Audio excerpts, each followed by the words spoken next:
Hello everyone, welcome to the channel Ravi study IQ GK. और आज के इस वीडियो में मैं डिस्कस करूंगी संपूर्ण 2023 के करंट अफेयर की सीरीज़ का सेट नंबर 4, यानी कि आज इस सीरीज़ का पार्ट नंबर 4 आपके साथ में डिस्कस करने वाले हूं। ऑलरेडी जो है आपके 3 पार्ट अपलोड हो चुके हैं और इन सीरीज़ के माध्यम से मैं टोटल 2400 क्वेश्चन जो रहेंगे आपके 2023 के उनको डिस्कस करने वाली हूँ। तो बिना देरी करे वीडियो को शुरू करते हैं और हमारी वीडियो का आज का पहला प्रश्न रहेगा, हाल ही में मालदीव के नए राष्ट्रपति कौन बने हैं। तो आपसे पूछा है मालदीव के नए राष्ट्रपति ये कौन बने हैं। तो देखिए सही आंसर होगा इसका option number B, Mohammed Muizzu. तो ये बने हैं मालदीव के नए राष्ट्रपति। इमेज आप देख सकते हैं, यही है मोहम्मद मुइज्जू जो बने हैं मालदीव के नए राष्ट्रपति। अब बात आई है मालदीव की, तो जान लेते हैं इसकी राजधानी। तो ये है माले और यहाँ की मुद्रा तो ये है मालदीवियन रुपया। नेक्स्ट क्वेश्चन है, चर्चा में रही स्वाति नायक ने कौन सा पुरस्कार जीता है। तो देखिए अभी हाल ही में स्वाति नायक जो है वो काफ़ी चर्चित थी। ये है इनकी फ़ोटो स्वाति नायक और ये अभी काफ़ी न्यूज़ में थी। इन्होंने जो अभी रिसेंटली अवार्ड जीता है उसका नाम है Norman E Borlaug. Option number A आप यहाँ पर ध्यान रखेंगे कि स्वाति नायक ने अभी हाल ही में जीता है नॉर्मन ई बरलॉग पुरस्कार। तो देखिए कृषि और खाद्य उत्पादन के क्षेत्र में उनके असाधारण योगदान की एक महत्वपूर्ण मान्यता में उड़िया वैज्ञानिक जिनका नाम है स्वाति नायक, इन्हें 2023 के लिए प्रतिष्ठित बरलॉग फील्ड अवार्ड प्राप्त होगा। नेक्स्ट क्वेश्चन है, ग्लोबल इंडियन अवार्ड पाने वाली पहली महिला कौन बनी है। तो देखिए ग्लोबल इंडियन अवार्ड पाने वाली पहली महिला तो ये बनी है Sudha Murthy. Option number A. Image आप देख सकते हैं, यही है सुधा मूर्ति जिन्हें अभी हाल ही में मिला है ग्लोबल इंडियन अवार्ड। देखिए यह पुरस्कार प्रतिवर्ष एक उत्कृष्ट भारतीय व्यक्ति को दिया जाता है जिसने अपने संबंधित क्षेत्र में एक बहुत अमिट छाप जो है वह छोड़ी होती है। बात करें सुधा मूर्ति की तो ये अभी फिलहाल में इन्फोसिस फाउंडेशन की अध्यक्ष हैं। फिर है संघ लोक सेवा आयोग के अध्यक्ष के रूप में पद और गोपनीयता की शपथ ये किसने ली है। तो देखिए भी हाल ही में संघ लोक सेवा आयोग के सदस्य के रूप में जो शपथ ली है वो अभी ली है डॉक्टर दिनेश दास ने। तो ऑप्शन नंबर ए आप यहाँ पर याद रखेंगे, ऑप्शन नंबर ए इस क्वेश्चन का सही आंसर होगा। वही बात करें मनोज सोनी की, तो देखिए अभी हाल ही में UPSC के चेयरमैन जो है वो मनोज सोनी ही है, ये भी आप ध्यान रखेंगे। UPSC यानी कि संघ लोक सेवा आयोग की बात करें तो स्थापना हुई थी 1 अक्टूबर 1926 में। मुख्यालय है नई दिल्ली और अध्यक्ष ये है इसके मनोज सोनी। फिर है CBDT के अध्यक्ष का कार्यकाल बढ़ाया गया, इनका नाम क्या है। तो देखिए भी हाल ही में CBDT के अध्यक्ष का कार्यकाल बढ़ाया है, इनका जो नाम है ये है Nitin Gupta. Option number B आप यहाँ पर याद रखेंगे। CBDT की बात करें तो फुल फॉर्म होती है central board of direct taxes और ये CBDT जो है वो आयकर विभाग के लिए शीर्ष नीति निर्धारक निकाय है। केंद्रीय प्रत्यक्ष कर बोर्ड केंद्रीय राजस्व बोर्ड अधिनियम 1963 के तहत कार्य करने वाला एक वैधानिक प्राधिकरण है।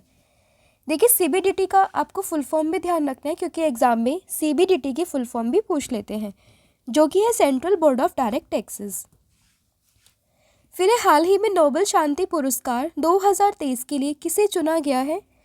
तो देखिए बात करें नोबेल पीस प्राइज़ 2023 की तो ये इस साल मिला है नरगिस मोहम्मदी को। तो ऑप्शन नंबर डी आप यहाँ पर याद रखेंगे, ये है नरगिस मोहम्मदी जिन्हें भी हाल ही में नोबेल पीस प्राइज़ मिला है। जॉन फोसे की बात करें तो लिटरेचर में इनको ये अवार्ड दिया गया है। ठीक है, अभी अनाउंसमेंट हुई है, जो अवार्ड मिलेंगे ये दिसंबर में मिलते हैं हर साल, तो ये भी ध्यान रखना और अक्टूबर में इनकी अनाउंसमेंट हो जाती है। देखिए नरगिस मोहम्मदी को मिला क्यों है। तो नरगिस मोहम्मदी को ईरान में महिलाओं के उत्पीड़न के खिलाफ उनकी लड़ाई और मानवाधिकारों और स्वतंत्रता को बढ़ावा देने के लिए ये प्राइज़ दिया गया है। फिर है प्रेस ट्रस्ट ऑफ इंडिया के नए चेयरमैन कौन बने हैं। तो आपसे पूछा है PTI के नए चेयरमैन तो ये बने हैं KN Shanta Kumar. Option number C आप यहाँ पर याद रखेंगे। प्रेस ट्रस्ट ऑफ इंडिया की बात करें तो मुख्यालय है नई दिल्ली में और स्थापना तो ये हुई थी 1947 में। फिर है भौतिकी के क्षेत्र में नोबेल पुरस्कार 2023 ये किसे मिला है। तो देखिए बात करें फिजिक्स के फील्ड में नोबेल प्राइज़ की तो ये 3 व्यक्तियों को मिला है जिनका नाम है पियरे अगस्तनी, फेरेन क्रॉन्स और एनी एल ह्यूलियर, यानी कि उपरोक्त सभी इसका सही आंसर होगा। अब देखिए, पियरे अगस्तनी, फेरेंक क्रॉस और एनी एल ह्यूलियर को पदार्थ में इलेक्ट्रॉन गति विज्ञान का अध्ययन करने के लिए प्रकाश के ऑटो सेकंड पल्स उत्पन्न करने की प्रयोगी विधियों के लिए इन्हें नोबेल पुरस्कार 2023 प्राप्त होगा फिजिक्स में। फिर हाल ही में साहित्य में नोबेल पुरस्कार 2023 के लिए किसे चुना गया? तो देखिए, नोबेल प्राइज़ की बात करें साहित्य में तो ये चुने गए हैं John fossee. Option number A आप यहाँ पर याद रखेंगे। देखिए, साहित्य पुरस्कार जो है वो नॉर्वे के लेखक जॉन फोसे नाटकों और गद्य के लिए उपन्यासों का एक शैली इन्होंने लिखा है, जिसे हम कहते हैं फोसे मिनिमलिज्म, इनके नाम से इन्हें जानते हैं। और बेसिकली इनके नाटक और गद्य के लिए इन्हें यह अवार्ड मिला है। फिर 14th ग्लोबल स्किल समिट ये कहाँ आयोजित की गई है? तो देखिए, 14th ग्लोबल स्किल समिट की बात करें तो ये अभी इसकी शुरुआत हुई है दिल्ली में। ऑप्शन नंबर बी आप यहाँ पर याद रखेंगे। मेनली आपको इसकी थीम याद रखनी है, जो कि है बिल्डिंग स्किल, एम्पावरिंग यूथ और बिल्डिंग द फ्यूचर। और इसका आयोजन ये हो रहा है फिक्की के द्वारा, यानी कि federation of Indian chambers of commerce and industry. अगला प्रश्न है, लेकिन उससे पहले मैं आपको बता देती हूँ हमारी 2 PDF है, काफ़ी इंपॉर्टेंट है। एक है आपकी पॉलिटी की और दूसरी है करंट अफेयर की। दोनों एग्जाम के पॉइंट ऑफ व्यू से काफ़ी रिलेवेंट है, आप इनको चेक कर सकते हैं। लिंक आपको डिस्क्रिप्शन में मिलेगी, वहाँ पर जाकर आप इनको परचेज कर सकते हैं। अगला प्रश्न है, हाल ही में जारी ग्लोबल इनोवेशन इंडेक्स में कौन शीर्ष पर रहा है? तो आपसे पूछा है कि अभी हाल ही में ग्लोबल इनोवेशन इंडेक्स रिलीज़ किया गया, इस पे जो टॉप पर कंट्री है इसका क्या नाम है? तो ये है आपका स्विट्ज़रलैंड। ऑप्शन नंबर बी आप यहाँ पर ध्यान रखेंगे। वहीं भारत की बात करें तो भारत की पोजीशन है 40 ग्लोबल इनोवेशन इंडेक्स में। जारीकर्ता कौन है? विश्व बौद्धिक संपदा संगठन। भारत की रैंक है 40, स्विट्ज़रलैंड टॉप पर है, तो राजधानी है बर्न और मुद्रा है स्विस फ्रैंक। फिर रसायन विज्ञान के क्षेत्र में नोबेल प्राइज़ 2023 के विजेता का नाम क्या है? तो देखिए, रसायन यानी कि केमिस्ट्री में जो नोबेल प्राइज़ मिला है वो भी 3 व्यक्तियों को मिला है, जो कि है माउंगी बावंडी, लुइस ब्रूस और एलेक्सी एक्कीमोव। तो उपरोक्त सभी इसका सही आंसर होगा। देखो, तीनों ही जो है वो अमेरिकी मूल के केमिस्ट हैं और क्वांटम डॉट्स की खोज और संश्लेषण के लिए इन्हें सम्मानित किया जाएगा। फिर चिकित्सा का नोबेल पुरस्कार 2023 किसे दिया गया है? तो अगर बात करें मेडिसिन की तो ये मिला है 2 व्यक्तियों को, जिनके नाम है कैटलिन कारिको और डूरू वीसमैन। तो बोथ ए एंड बी यहाँ पर सही आंसर होगा। इन्हें बेसिकली ये सम्मान उनके न्यूक्लियोसाइड्स बेस संशोधनों से संबंधित उनकी खोज के लिए प्रदान किया गया है। अगला प्रश्न है, सीमा सड़क संगठन के प्रमुख पद पर किसे नियुक्त किया गया है? बात करें BRO की, यानी कि बॉर्डर रोड ऑर्गेनाइजेशन की, तो इस पद पर नियुक्त हुए हैं Raghu Srinivasan. Option number B आप यहाँ पर याद रखेंगे। BRO की बात करें, स्थापना हुई थी 1960 में। मंत्रालय ये आता है रक्षा मंत्रालय के अधीन। अगला प्रश्न है, ऑस्कर 2024 के लिए भारत की ऑफिशियल एंट्री के रूप में किस फिल्म को नामित किया गया है? तो ये फिल्म है 2018 everyone is a hero. Option number D आप यहाँ पर याद रखेंगे। बेसिकली जो केरल में फ्लड आई थी 2018 में, उसके ऊपर ये बनाई गई है। काफ़ी अच्छी मूवी है, मैंने देखी है, बहुत अच्छी मूवी है, आप इसको देख सकते हैं। ठीक है, तो ये जो है नामित हुई है अभी हाल ही में किस चीज़ के लिए? ऑस्कर अवार्ड के लिए। फिर हाल ही में आए UNFPA की रिपोर्ट के अनुसार किस देश में 2050 तक बुजुर्गों की आबादी ये 20% हो जाएगी? तो सही आंसर है इसका Bharat. Option number C. UNFPA की बात करें, फुल फॉर्म है यूनाइटेड नेशन पॉपुलेशन फंड। मुख्यालय इसका न्यूयॉर्क में, स्थापना हुई थी 1959 में 69 में सॉरी, और कार्यकारी निदेशक तो यह नतालिया कनेम। फिर किसके द्वारा ट्रैवल फॉर लाइफ कार्यक्रम लॉन्च किया गया? तो ट्रैवल फॉर लाइफ ये कार्यक्रम लॉन्च हुआ है पर्यटन मंत्रालय के द्वारा। ऑप्शन नंबर बी आप यहाँ पर याद रखेंगे। देखिए, बेसिकली जो ये है कार्यक्रम का उद्देश्य ये है सतत पर्यटन को बढ़ावा देना। पर्यटन दिवस मनाते हैं 27 सितंबर को, इम्पॉर्टेंट है तो ज़रूर ध्यान रखना। और 2023 की जो थीम है वो है टूरिज्म एंड ग्रीन इन्वेस्टमेंट। फिर है कौन सा राज्य दूसरी राष्ट्रीय ताइक्वांडो चैंपियनशिप की मेजबानी करेगा? तो देखिए दूसरी राष्ट्रीय ताइक्वांडो चैंपियनशिप इसकी मेजबानी कर रहा है Uttar Pradesh. Option number B आप यहाँ पर याद रखेंगे। तो देखिए उत्तर प्रदेश जो है वो दूसरी राष्ट्रीय ताइक्वांडो चैंपियनशिप की मेजबानी करेगा और ये बेसिकली नोएडा में आयोजित हो रहा है। फिर है किस राज्य के कैमूर जिले में राज्य का दूसरा बाघ अभयारण्य स्थापित किया जाएगा? तो ये हो रहा है बिहार में। Option number C. देखिए बिहार में जो कैमूर जिला है वहाँ पर बनने वाला टाइगर रिजर्व बिहार के पश्चिमी चंपारण जिले में स्थित मौजूदा वाल्मीकि टाइगर रिजर्व का पूरक होने वाला है। तो ऑलरेडी वहाँ पर एक और टाइगर रिजर्व है जिसका नाम है वाल्मीकि टाइगर रिजर्व, और अभी हाल ही में वहाँ पर जो टाइगर रिजर्व बनने वाला है वो कैमूर जिले में बनेगा, राज्य का दूसरा बाघ अभयारण्य। अगला प्रश्न है किस कार कंपनी ने 2024 तक डीजल कारों का उत्पादन बंद करने का निर्णय लिया है? तो देखिए 2024 तक जितने भी डीजल कार हैं उनका उत्पादन बंद करने का निर्णय ये लिया है वोल्वो कंपनी ने। ऑप्शन नंबर बी आप यहाँ पर याद रखेंगे। वोल्वो की बात करें तो स्थापना हुई थी 1927 में। सीईओ ये है मार्टिन लुंडस्टेड और मुख्यालय तो ये है गोथेनबर्ग स्वीडन में। अगला प्रश्न है टाइम्स हायर एजुकेशन के द्वारा जारी वर्ल्ड यूनिवर्सिटी रैंकिंग 2024 में कौन शीर्ष पर है? तो देखिए टाइम्स हायर एजुकेशन की बात करें तो इसके अनुसार जो टॉप पर है वो है Oxford university. Option number C. पहले की बात करें तो मैंने आपको बताया ऑक्सफोर्ड यूनिवर्सिटी जो कि लंदन में है, दूसरे स्थान पर है हार्वर्ड यूनिवर्सिटी जो कि यूएस में है, और तीसरे स्थान पर है यूनिवर्सिटी ऑफ कैम्ब्रिज जो कि यूके में है।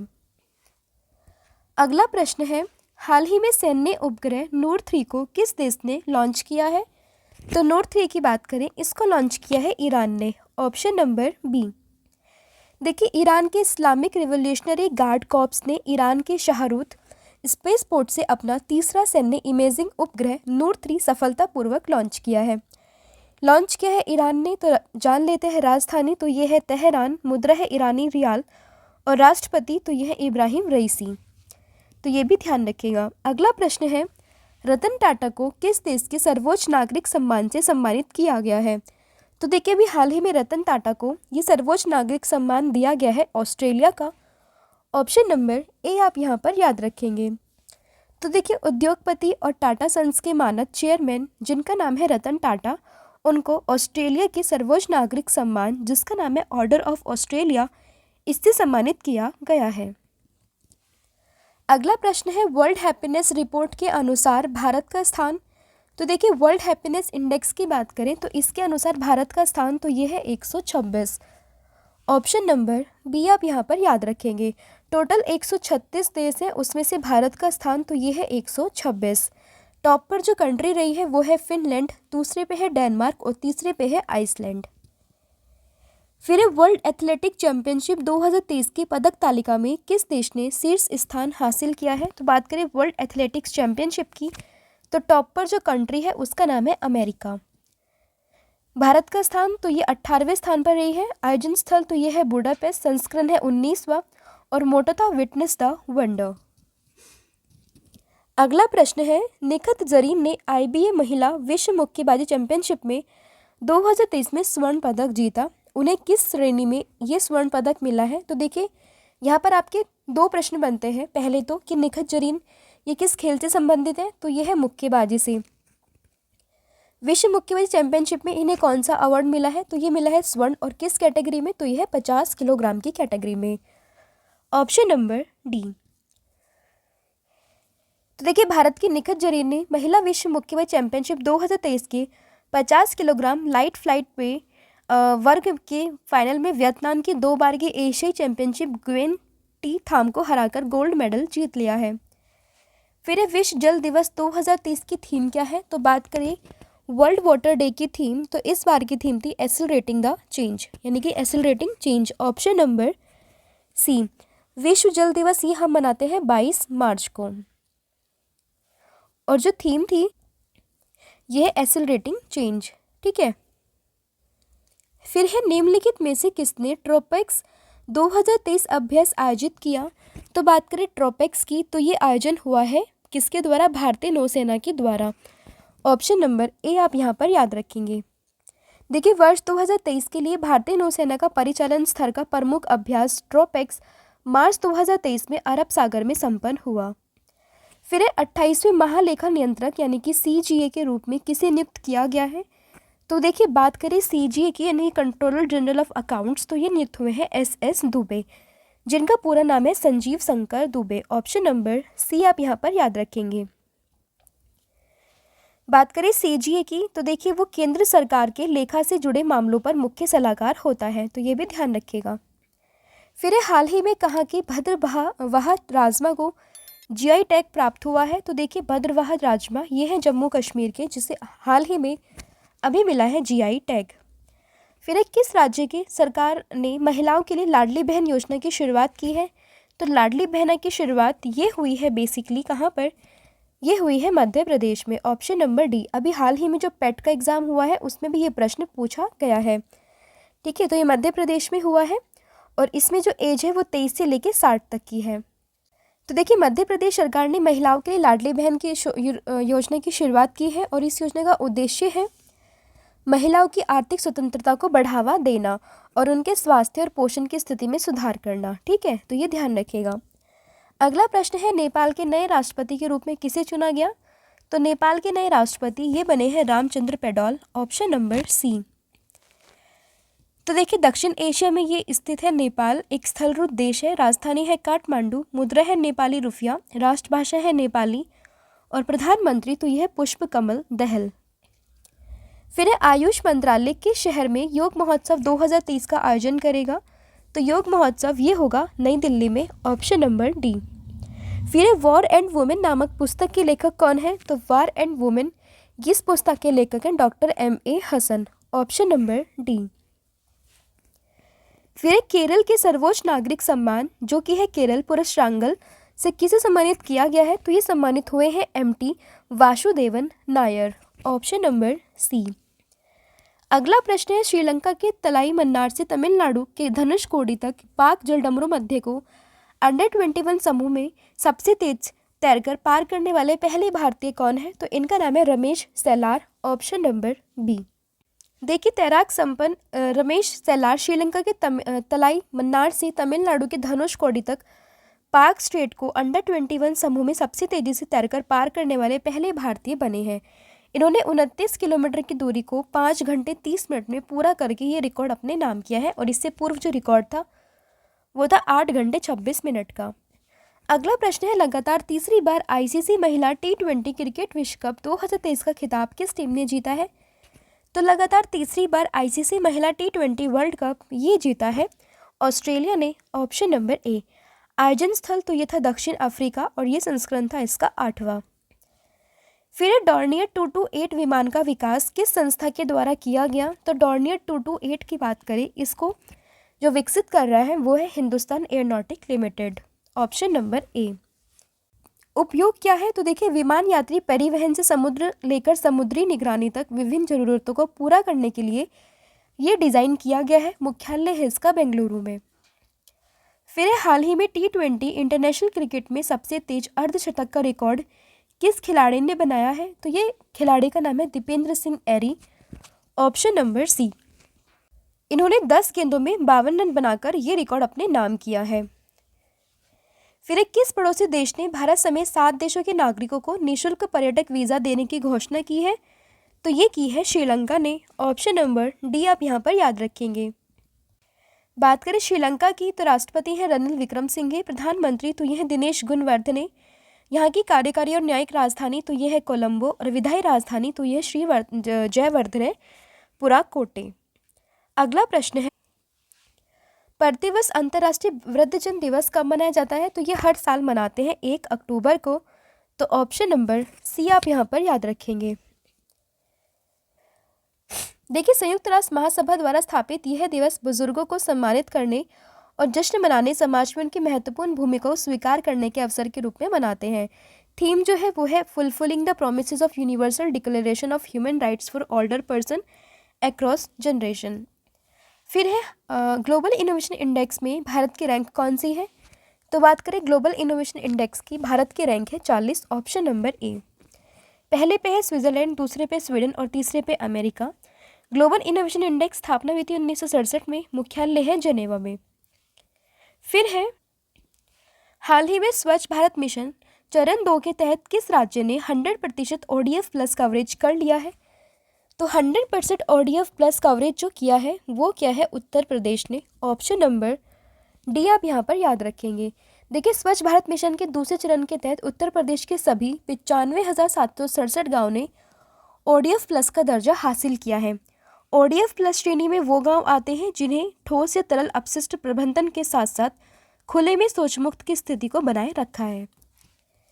फिर हाल ही में 2023 के लिए सबसे मूल्यवान भारतीय ब्रांड कौन सा है? तो यह है TCS यानी कि Tata consultancy services. Option number D. TCS की बात करें, स्थापना हुई थी 1 अप्रैल 1968 में, मुख्यालय है मुंबई में और CEO तो यह है के कृतिवासन। अगला प्रश्न है सुब्रतो कप अंडर 14 टूर्नामेंट के 62वें संस्करण का आयोजन ये कहाँ किया जाएगा? तो सुब्रतो कप ये हो रहा है बेंगलुरु में। Option number B. देखिए, Subroto cup international football tournament के 62वें संस्करण जो है उसका आयोजन ये हो रहा है बेंगलुरु में, और ऐसा पहली बार होगा जब इसका आयोजन दिल्ली के बाहर कहीं हो रहा है, यानी कि बेंगलुरु में। फिर है भारत की किस टेबल टेनिस महिला युगल जोड़ी ने 19वें एशियाई खेलों में कांस्य पदक जीता है? तो ये जीता है अहिका ओसुथिर्तो मुखर्जी ने। Option number C. फिर एक किस राज्य में पहले कार्टोग्राफिक म्यूजियम का उद्घाटन हुआ है? तो ये हुआ है उत्तराखंड में। ऑप्शन नंबर ए। देखिए, उत्तराखंड के पर्यटन और संस्कृति मंत्रालय सतपाल महाराज ने विश्व पर्यटन दिवस के अवसर पर उत्तराखंड के मसूरी के सुरम्य शहर में जॉर्ज एवरेस्ट कार्टोग्राफी संग्रहालय का उद्घाटन किया है। फिर हाल ही में चर्चा में रहे पैट 46 एंजाइम का संबंध किससे है? तो इसका संबंध है प्लास्टिक बोतल विनाशीकरण से। Option number D. अब देखिए, इसका उपयोग क्या है? तो यह एंजाइम प्लास्टिक की बोतलों में पाए जाने वाले पेट प्लास्टिक का विनाशीकरण विघटन करने में सक्षम है। पेट की बात करें तो फुल फॉर्म है पॉलीइथाइलिन टेरेप्थलेट। अगला प्रश्न है HP ने किसके साथ मिलकर भारत में क्रोमबुक के निर्माण के लिए सहयोग किया है? तो देखिए, HP ने भी हाल ही में जो निर्माण किया है क्रोमबुक का भारत में, किसके साथ मिलकर? गूगल के साथ मिलकर। ऑप्शन नंबर ए। गूगल की बात आई है तो स्थापना हुई थी 1998 में, मूल संगठन है इसका अल्फाबेट इंक, मुख्यालय है USA में और CEO तो ये है सुंदर पिचाई। फिर किस देश में डॉक्टर भीमराव अंबेडकर की सबसे बड़ी प्रतिमा का अनावरण किया गया है? तो देखिए, सबसे बड़े डॉक्टर BR अंबेडकर जी की मूर्ति का अनावरण ये होगा अमेरिका में। Option number C. देखिए, भारत के बाहर भारतीय संविधान के निर्माता जिनका नाम है डॉक्टर BR अंबेडकर की सबसे बड़ी मूर्ति का अनावरण ये 14 अक्टूबर को किया गया है। 19 फुट की इस प्रतिमा को स्टैचू ऑफ इक्वेलिटी नाम दिया गया है, तो ध्यान रखना इन्हें जाना गया है स्टैचू ऑफ इक्वेलिटी के नाम पर। फिर भारत का पहला लाइट हाउस महोत्सव का आयोजन किस राज्य में हुआ है? तो लाइट हाउस महोत्सव ये होगा गोवा में। Option number C. जाति आधारित गणना के आंकड़े जारी करने वाला देश का पहला राज्य तो ये बन गया है बिहार। Option number C. फिर है भारत का पहला जल विश्वविद्यालय कहाँ खुलने जा रहा है? तो पहला जल विश्वविद्यालय की बात करें तो ये खुलने जा रहा है यूपी यानी कि उत्तर प्रदेश में। Option number B. देखिए, ये पहला विश्वविद्यालय होगा जहां छात्र और शोधार्थी जल की कमी से पैदा हो रही समस्याओं के लिए पुरातन और आधुनिक तकनीक के माध्यम से समाधान खोजेंगे, और ये हो रहा है यूपी में। फिर है 2023 शास्त्री रामानुजन पुरस्कार के लिए किसे चुना गया? तो ये चुने गए हैं Ryu Kishiang Zhang. Option number C. देखिए, अमेरिका के कैलिफोर्निया विश्वविद्यालय में सहायक है प्रोफेसर गणितज्ञ र्यू किशियांग झांग को प्रतिष्ठित 2023 शास्त्री रामानुजन पुरस्कार के लिए प्राप्तकर्ता के रूप में चुना गया है। पहले जो पुरस्कार मिला था ये मिला था 2005 में 20 दिसंबर को। अगला प्रश्न है एशियाई खेल 2023 की भाला फेंक स्पर्धा में गोल्ड मेडल किसने जीता? तो जीता है नीरज चोपड़ा ने। ऑप्शन नंबर डी आप यहाँ पर याद रखेंगे, और इनका थ्रो ये है 88.88 मीटर के सर्वश्रेष्ठ प्रयास के साथ इन्हें ये मेडल मिला है। अगला प्रश्न है प्रधानमंत्री नरेंद्र मोदी के सलाहकार के रूप में किसे चुना गया? तो ये चुने गए हैं Amit Khare. Option number B आप यहाँ पर याद रखेंगे। प्रतिवर्ष विश्व पर्यावास दिवस ये कब मनाते हैं? तो पर्यावास दिवस ये मनाते हैं अक्टूबर के पहले सोमवार को। ऑप्शन नंबर सी। थीम आपको याद रखनी है, जो कि लचीली शहर अर्थव्यवस्थाएं, विकास और पुनर्प्राप्ति के चालक के रूप में शहर। फिर है विश्व स्तर पर सुंदरवन जलवायु प्रभाव को उजागर करने के लिए भारत और किस देश के बीच में समझौता हुआ है? तो ये हुआ है बांग्लादेश और भारत के बीच में। Option number B. देखिए, ये समझौता कोलकाता में वैश्विक मंचों में यूएई में, जो दुबई में 30 नवंबर से 12 दिसंबर तक COP28 शिखर सम्मेलन होगा, वहाँ पर इसकी बात होगी। और सुंदरवन की बात करें तो ये सबसे बड़ा डेल्टा है और बंगाल की खाड़ी में स्थित गंगा, ब्रह्मपुत्र, मेघना नदियों के संगम पर ये बना डेल्टा है। भारत और किस देश के बीच संयुक्त युद्धाभ्यास संप्रति का आयोजन किया गया है? तो देखिए, बात करें संप्रति एक्सरसाइज की, तो ये हुई है भारत और बांग्लादेश के बीच में। Option number B. और ये इसका 11वां संस्करण शुरू किया गया है। फिर हाल ही में ईरानी ट्रॉफी किसने जीती है? तो ईरानी ट्रॉफी ये जीती है शेष भारत ने। Option number B. और ये 60वीं ईरानी ट्रॉफी का खिताब इन्होंने अपने नाम किया है। और किस टीम को हराया? सौराष्ट्र को। और आयोजन ये करता है BCCI। गांधी जयंती 2023 की थीम क्या थी? तो ये थी 1 तारीख 1 घंटा 1 साथ। Option number D. देखिए, यह पहल स्वच्छता पखवाड़ा स्वच्छता ही सेवा 2023 अभियान के तहत की गई है। और इस बार जो महात्मा गांधी जी का है जन्मदिन, वो था 154वां। फिर भारत और किस देश ने सामाजिक सुरक्षा समझौता पर हस्ताक्षर किए हैं? तो ये किए हैं अर्जेंटीना ने। Option number B. इस समझौते से दोनों देशों में सामाजिक सुरक्षा के लिए किए गए लाभ या योगदान के नुकसान के खिलाफ पेशेवर और श्रमिकों के अधिकारों की रक्षा करने की उम्मीद है। की गई है अर्जेंटीना के द्वारा। तो राजधानी है ब्यूनस आयर्स, मुद्रा है अर्जेंटीनी पीसो, राष्ट्रपति तो ये अल्बर्टो फर्नांडिस। अगला प्रश्न है 27वीं विश्व सड़क कांग्रेस का आयोजन ये कहाँ हुआ है, और मतलब कहाँ पर हो रहा है? तो बात करें 27वीं विश्व सड़क कांग्रेस की, तो इसका आयोजन ये हो रहा है प्राग में। Option number B. ये किसकी राजधानी है? तो ये चेक गणराज्य की राजधानी है। आयोजन तो 2 से 6 अक्टूबर के बीच में हुआ। थीम है फिर से सड़क पर एक साथ चलना। रामागुड्डम NTPC परियोजना का उद्घाटन ये कहाँ पर किया गया? तो ये हुआ है तेलंगाना में। Option number B. इसका उद्घाटन नरेंद्र मोदी जी ने किया है। क्षमता है 800 मेगावाट। NTPC की बात करें, स्थापना हुई थी 1975 में। मुख्यालय है दिल्ली में। देखिए, हाल ही में आपको मेरी आवाज़ में थोड़ा फ़र्क दिखेगा, क्योंकि कोल्ड की वजह से गला भी ठीक नहीं है, बट स्टिल आपके लिए हम क्लास रिकॉर्ड कर रहे हैं ताकि आपके पास डेली रेगुलरली कंटेंट जो है वो पहुंच पाए। तो अगर आवाज़ की वजह से आपको थोड़ी भी प्रॉब्लम होती है तो उसके लिए सॉरी, आप थोड़ा एडजस्ट कीजिए, ठीक है। फिर हाल ही में एशियन गेम्स के इतिहास में जेवलिन थ्रो में स्वर्ण पदक जीतने वाली पहली भारतीय महिला एथलीट कौन बनी है? तो देखिए, एशियन गेम्स के इतिहास में जेवलिन थ्रो में स्वर्ण पदक जीतने वाली पहली भारतीय महिला तो ये है Annu Rani. Option number B. Annu Rani की बात करें तो एशियाई खेलों के इतिहास रचते हुए जेवलिन थ्रो में इन्होंने स्वर्ण पदक जीता है। और कितने दूर का इन्होंने जेवलिन थ्रो किया है? वो है 62.92। फिर ICC ने किसे पुरुष क्रिकेट विश्व कप 2023 के ग्लोबल एम्बेसडर के रूप में नामित किया है? तो ये नामित हुए सचिन तेंदुलकर। ऑप्शन नंबर ए। फिर प्रतिवर्ष विश्व पशु कल्याण दिवस कब मनाया गया? तो ये मनाया गया है 4 अक्टूबर को। Option number D. थीम आपको ध्यान रखनी है, जो कि है ग्रेट और small, love for them all, ठीक है। 4 अक्टूबर को मनाते हैं विश्व पशु कल्याण दिवस। और इस दिन जो है पशु प्रेमियों को एकजुट करती है, जागरूकता बढ़ाती है, जानवरों की भलाई के प्रति जिम्मेदारी की भावना को बढ़ावा देती है। फिर किस राज्य या फिर यूटी के बहसौली पश्मीना उत्पाद को GI टैग मिला है? तो ये मिला है Jammu Kashmir. Option number C. फिर हाल ही में किस देश ने दक्षिण पूर्व एशिया की पहली हाई स्पीड रेलवे व्यूज का उद्घाटन किया है? तो ये किया है इंडोनेशिया ने। Option number C. देखिए, हाई स्पीड रेलवे जकार्ता की विशाल महानगर को पश्चिम जावा प्रांत की राजधानी बांडुंग से जोड़ेगा। इंडोनेशिया में हुआ है तो राजधानी जकार्ता, राष्ट्रपति जोको विडोडो, मुद्रा है यहाँ की इंडोनेशिया रुपया। PM स्वनिधि योजना के तहत कितने लाख स्ट्रीट वेंडर्स को कवर करने का लक्ष्य हासिल हुआ है? तो यह है 50 लाख। ऑप्शन नंबर ए आप यहाँ पर याद रखेंगे। PM स्वनिधि योजना की बात करें तो इसमें स्ट्रीट वेंडर्स के लिए सूक्ष्म ऋण योजना है। शुरुआत हुई थी 1 जून 2020 को। इसका उद्देश्य 50,000 रुपये तक बिना किसी गारंटी के पूंजी ऋण की सुविधा प्रदान करना। और इस योजना को लागू करने के मामले में टॉप पर है उत्तर प्रदेश। फिर है अनाथ बच्चों के लिए योजना बनाने वाला पहला राज्य कौन सा बना है? तो ये बना हिमाचल प्रदेश, ऑप्शन नंबर सी। योजना का नाम है सुख आश्रय योजना। इस योजना के माध्यम से अनाथ बच्चों व अन्य वंचित वर्गों के जीवन स्तर में सुधार लाने का प्रावधान किया गया है। इससे इन बच्चों को न केवल आर्थिक सुरक्षा प्राप्त होगी बल्कि वे जो है वो स्वावलंबी बनने के लिए भी प्रेरित होंगे। फिर प्रधानमंत्री नरेंद्र मोदी ने किस राज्य में एनएमडीसी के ग्रीनफील्ड स्टील प्लांट को राष्ट्र को समर्पित किया है? तो ये कहाँ पर किया गया है? तो ये किया गया है बेसिकली छत्तीसगढ़ में, ऑप्शन नंबर डी।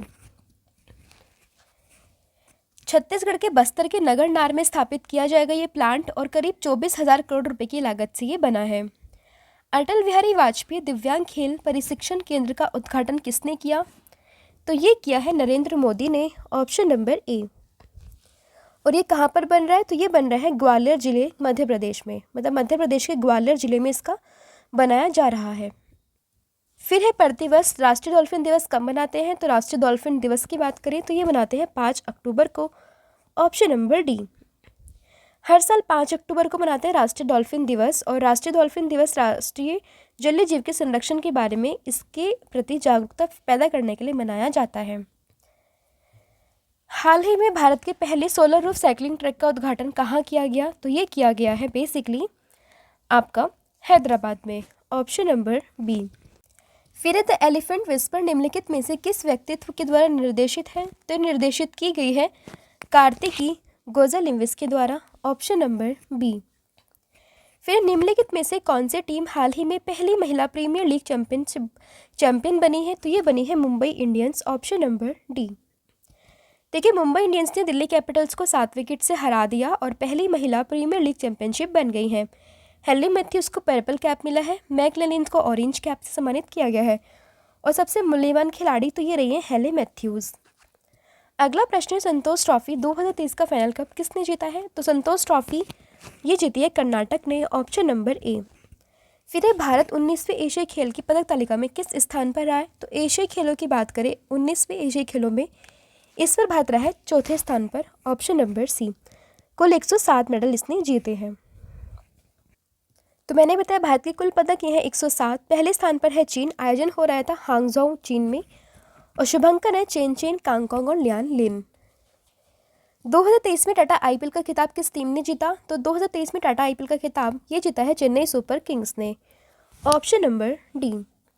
उप विजेता तो यह गुजरात टाइटंस, आयोजन स्थल तो यह है भारत, संस्करण था 16, ऑरेंज कैप शुभमन गिल, और पर्पल कैप तो यह मोहम्मद शमी।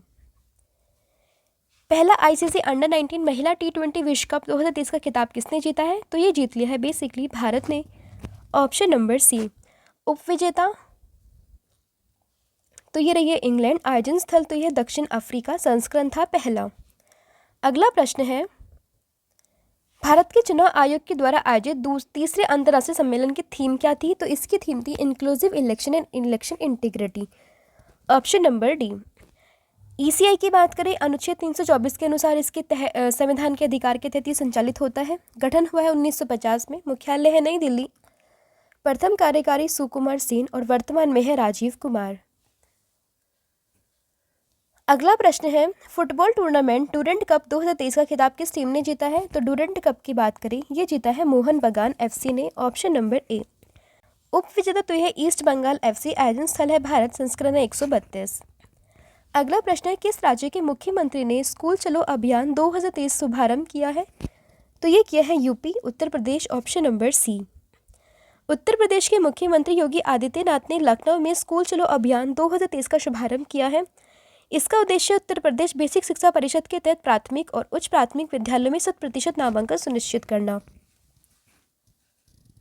अगला प्रश्न है स्कूल छोड़ने वाले बच्चों की संख्या को कम करने के लिए उत्तर प्रदेश में किस देश का मॉडल लागू किया जाएगा? तो ये मॉडल होगा नीदरलैंड का, ऑप्शन नंबर बी।